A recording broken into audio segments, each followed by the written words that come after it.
नमस्कार.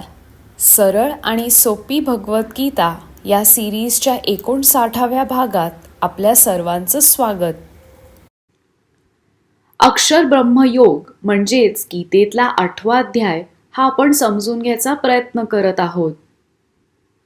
ब्रह्माबद्दल आपण बरेच जाणून घेतले, पण मग एक प्रश्न असा पडतो की ब्रह्माचे भाग होणे हे आपल्या हातात आहे का?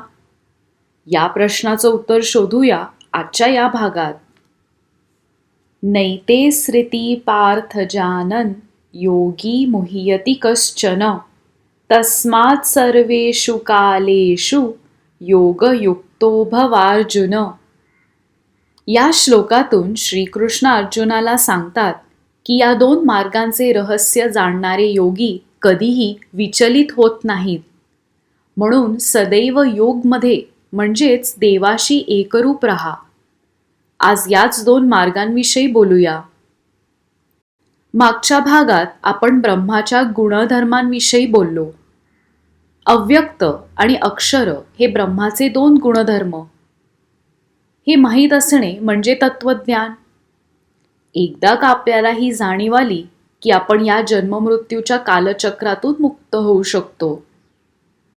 आपण जेव्हा आपल्या मानवी रूपात असतो किंवा ह्युमन फॉर्ममध्ये असतो तेव्हा ब्रह्माच्या या अस्तित्वाचा खरा अर्थ समजून घेऊ शकतो. आणि हे माहीत झाल्यास परत या जगात जन्म घेणे शक्य नाही. हे म्हणजे दूध आणि साजूक तूप सारखे आहे. दुधाला आपण गरम करतो, दुधावरची साय काढून त्याला विरजण लावतो.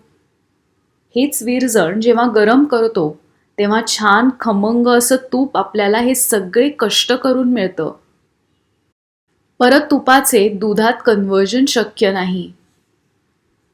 ब्रह्माचे ज्ञान मिळताच परत या मानवी जीवनाचा भाग होणे आपल्याला देखील शक्य नाही. म्हणून आपल्या मानवी जीवनाचा एक मोठा ध्येय म्हणजे ब्रह्मज्ञान किंवा परमात्म्याचे शोध घेणे. त्याकरताच तर गीतेला ब्रह्मविद्या असे म्हटले आहे. श्रीकृष्ण 23 व 24 या दोन श्लोकातून मोक्ष आणि त्याच्या मार्गाविषयी बोलतात. परमात्म्याची सेवा आणि त्याच्या भक्तीसाठी आपले जीवन समर्पित केलेल्या योगीसाठी दोन मार्ग आहेत. आपले प्राण सोडताना या दोन मार्गांपैकी एक मार्ग एखाद्या योगीला मोक्षकडे नेऊ शकतो. देवयान किंवा अनावृत्तीम म्हणजे परत न येण्याचा मार्ग, a path of no return.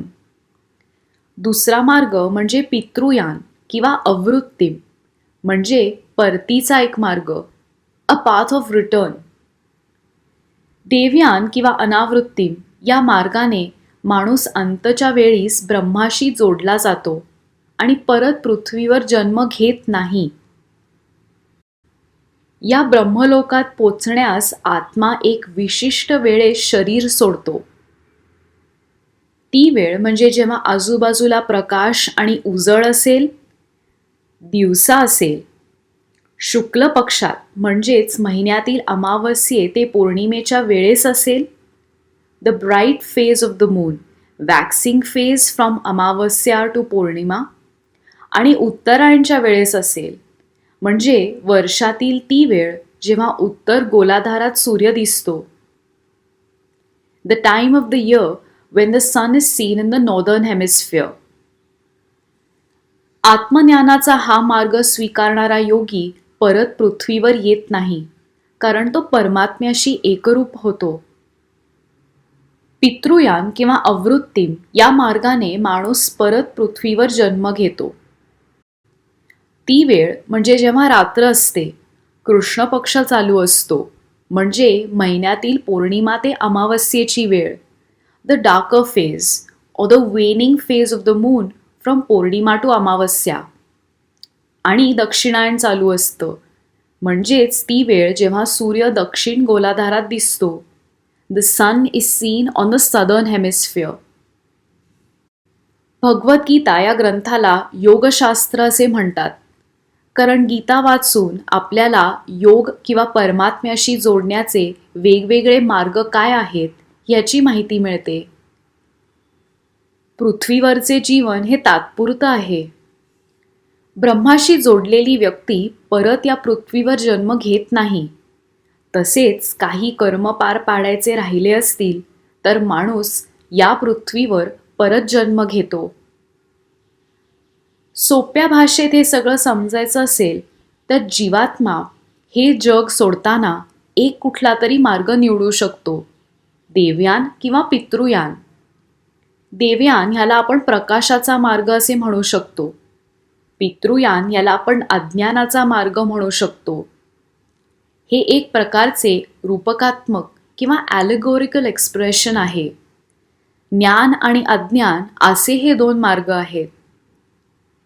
महाभारतात यक्ष आणि पांडव बंधूंमधील ज्येष्ठ युधिष्ठिर यांच्यात एक आकर्षक संवाद आहे.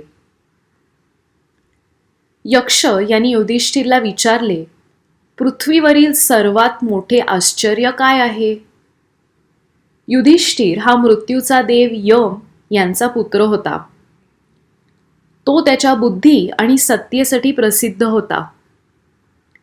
यक्ष यांच्या प्रश्नाचे उत्तर त्याने असे दिले, प्रत्येक माणसाला माहीत आहे की मृत्यू हे जीवनाचे अंतिम सत्य आहे.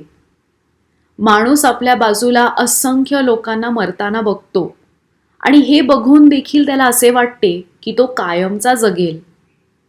मृत्यू हे सत्य स्वीकारायला कोणी तयार नसतं. तर असा हा भगवद्गीतेतला 8वा अध्याय. यात आपण अर्जुनाने विचारलेल्या 7 प्रश्नांची उत्तरे जाणून घेतली.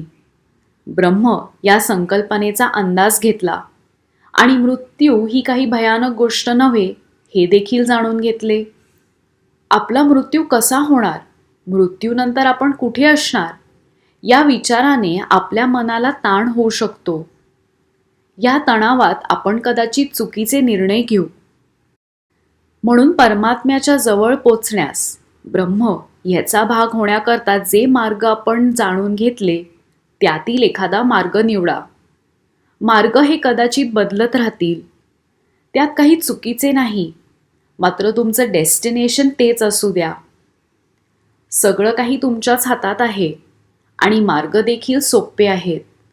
फक्त अंमलात आणणे गरजेचे आहे. भेटूया पुढच्या भागात. धन्यवाद.